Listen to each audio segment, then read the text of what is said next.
Бүгінде Қызылорда облысына қарасты мешіттеріміздің саны 170-ке жетіп отыр.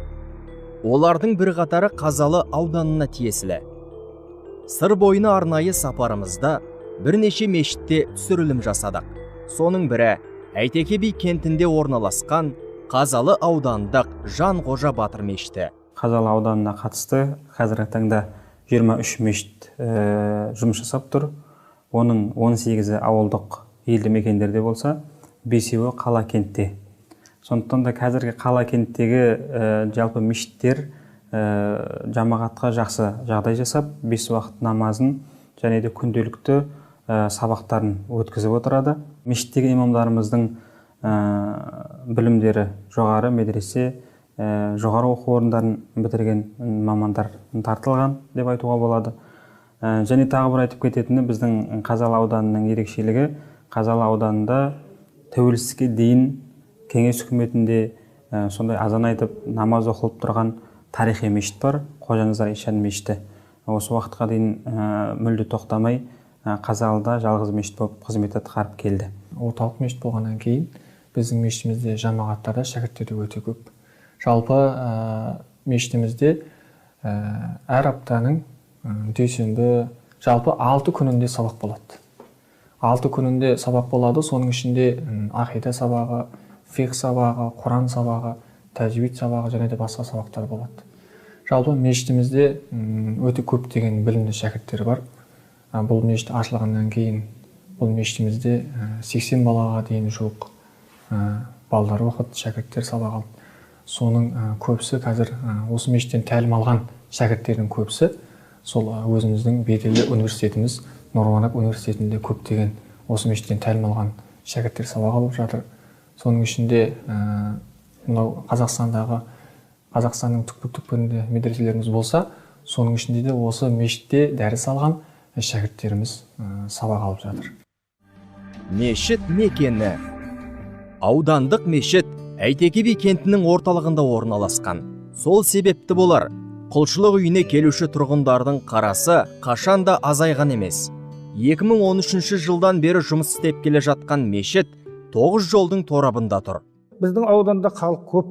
Осы кенттің өзінде 50 мыңға 47-48 мың халық бар. Осы кенттің ішінде 3 мешіт бар, оған сия бермейді кейде. Кейбіреулер мешітке келе алмайды. Келе алмайтын себебі біреу бала емізеді, біреу екіқабат, біреу ауру, біреу қария жүре алмайды. Соның бір жақсы жері мына телевизиядан асыларына деген бар. Имандылық айнасы деген бар. Сол хабарларды өстіп атып, сонда тыңдаса имамдардың, теологтардың айтпатын жақсы уағыздары бар. Қалай не істеу керектігін айтып жатады. Соның өзі мына кімдерге, үйде отырған жаңа қарияларға, үлкен кісілерге, келе алмайтындарға дәріс беруші ұстазға айналып кетті. Мына асыларынан да, имандылық айнасы да, осы ауылдан да береді біздің теологтар. Соны тыңдайды, қазір жазып алып отырған қастарында жай намаздың үстінде тетірап тұр. Қай уақытта басталады бәрін біледі, жаңа үйде келе алмайтындар мешітке. Біздер күлеміз, міне дұрыс. Сіздердің істеп жатқан ізгі амалдарыңыз, міне осы құлшылықтарыңыз, ертең ақиреттегі азықтарыңыз. Мешіт имамы. Мешіттің бас имамы және ауданға қарасты 23 құлшылық орнын басқарып отырған Берік Мәдиұлы. Білімді де білікті маман Алматыдағы Нұр Мүбәрак Ислам университетінде тәлім алған. Сыр бойында туып өскен ол, оқуын жалғастырып, магистр дәрежесіне қол жеткізгеннен кейін елге оралып, имамдық жолды таңдады. 10 адам жұмыс жасаймыз. Бұл жерде бас имам болып мен қызмет атқаратын болсам, менің бір найып имам және де іс басқарушым және де баспасөз хатшысы, мешіттің тазалықшысы және қалғандары мешіттегі біздің молдаларымыз, молдалық қызмет атқаратын қызметшілеріміз бар. Жалпы ұжымның ауызбіршілігі өте жақсы. Біз ұжым болып Қазақстан мұсылмандары діни басқармасынан берілген тапсырмалардың барлығын толық атқарып, өз дәрежесінде тапсыруға біз тырысамыз. Және де қазіргі таңда мүфтияттан, діни басқармадан келген тапсырмаларды және де оған қосымша тапсырмалар, қосымша нұсқауларды орындап, одан ары жұмыс жасап жатырмыз. Мешіт атауы. Аудан орталығынан бүгінгі күннің талабына сай мешіт салынатындығы 2005 жылы белгілі болғанда, Жанғожа бабаның тікелей ұрпағы Дархан Бердалиев есімді азамат құрылыс жұмыстарын өз мойнына алды. Жанғожа Батыр қайырымдылық қоры құрылып, жергілікті тұрғындардан да қаражат тартылды. Мешіт құрылысы бітпей, біразға созылғанымен, мердігер компания өзіне жүктелген аманатты абыроймен атқарып шықты. 1853 жыл Қазалы ауданы несі құрылды, уезі. Содан бастап Қазалда Нұралы мешіт деген ашылды. Бірінші бірақ Қожаназар Ишан мешіт дейді. 1898 жылы құрылған. Мынау бұл жерде темір жол ол уақытта өтпеген. Осы жерде алты әлімнің балалары өмір сүрген, қарүйде солардың алғашқы болды. 98 жылы Қожаназар Ишан мешіті салынды. Бүкіл әлім балалары болды. Яғни діни орталық сол осы уақытқа дейін қазір қызмет істеп келе жатыр Қожаназар Ишан мешіті. Сонымен қатар бұл мына Жанғожа мешітіне де 10 шақты жылдар болып қалды. Жамиғаттар қазір көбеюде. Саны мысалы бұрындар білетін болсақ, осы мешітке жиналғандар кілең жастар еді, кейін үлкендер де араласып келатыр. Яғни діннің құдіреттілігі, діннің ілімі, өзінің және адамға көмектесетін, адамгершілікке, ізгілікке тәрбиелейтін осы дін екендігін дәлелденіп отқандықтан оның жамиғаттары, намазшылар көбеюде, намазхандар. Мешіт тарихы. Мешіт құрылысы кент тұрғындарының күшімен салынды. Қазалы жұрты 6 жыл бойы қаражат жинап, мешітті асықпай көтерді. Осы аралықта сыр бойындағы Дархан даладан 70 миллион теңге қаражат түсіпті. Айта кетсек, бұл жерде бұрын ескі мешіт болған. Алайда ғимарат жарамсыз халде болғандықтан, халық оның орнына жаңа мешіт салуға бекінді.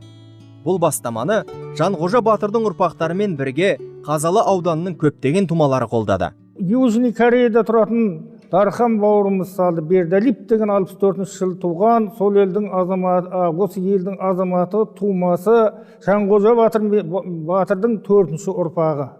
Сондықтан сол салып ұйтқы болғаннан кейін, салдыруға ықпал еткеннен кейін осы бас мешітке берілді.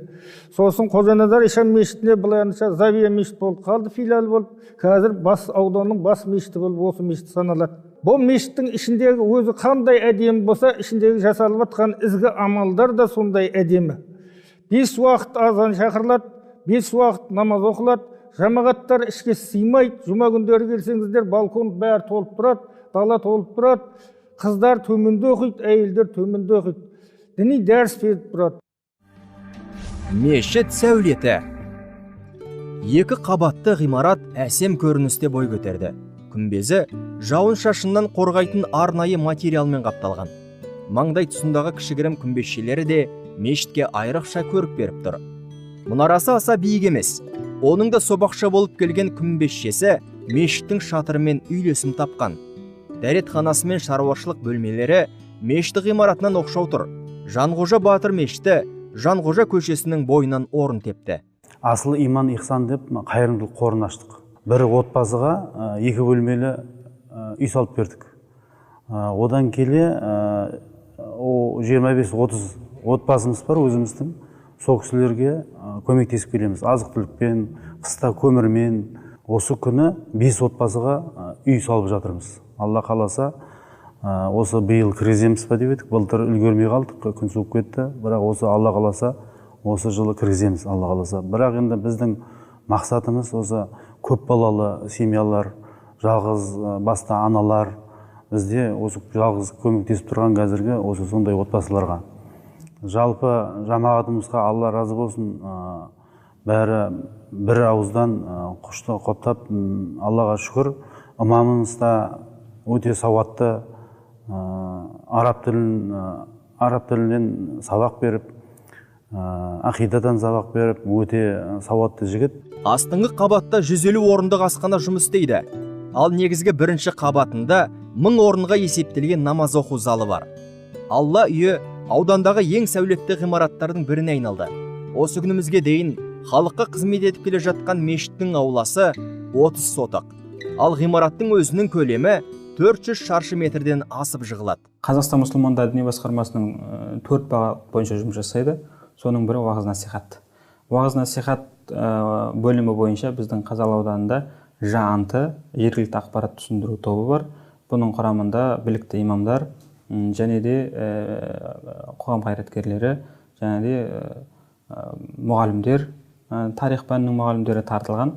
Бұл кісілер ауылдық округтерде және де осы қала кенттегі мектеп мекемелерде жылына 2 мәрте кездесулер ұйымдастырып, мекемелердегі қызметкерлердің ауылдық округтағы ауыл тұрғындарының көкейінде жүрген діни сауалдарына, діни тұрақтылыққа қатысты сауалдарына толық жауап беріліп жатыр. Жүздеген жетім балдарға осы әр мерекелерде, құрбан айттарда, ораза айттарда көмектер беріп тұрады. Азық, түлік, киім кешек, тағы оқу құралдары деген сияқты.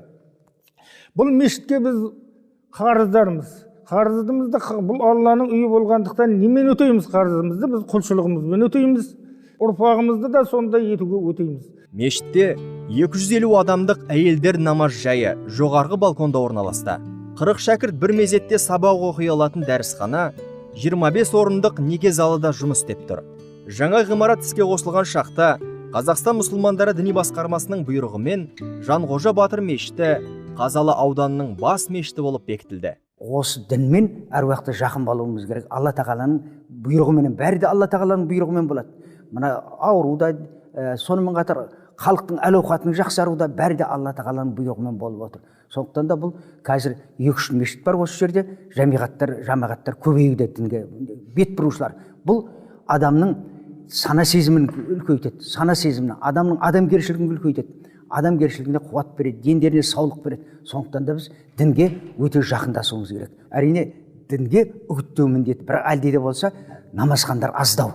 Соның санын көбейту әркімне әр түсіндігіне байланысты. Әрине біз үгіт жүргіземіз, мақсат. Ал ол сенім болу керек. Сондықтан сенімі, халқымыздың сенімі арта берсін дейміз. Дінімізге жақындай түсін дейміз.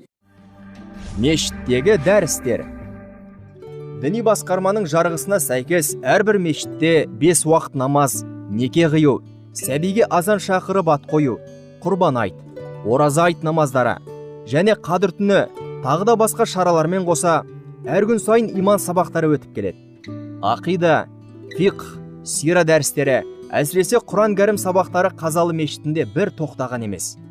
Дәріс алушы жамағаттың саны күн санап көбеюде. Мына өмірде де және ақыретте де бақытты болуымыз үшін осы мешіттен сабақ алып келе жатырмыз. Аллаға шүкір, бұл мешітте 6 күн сабақ беріледі.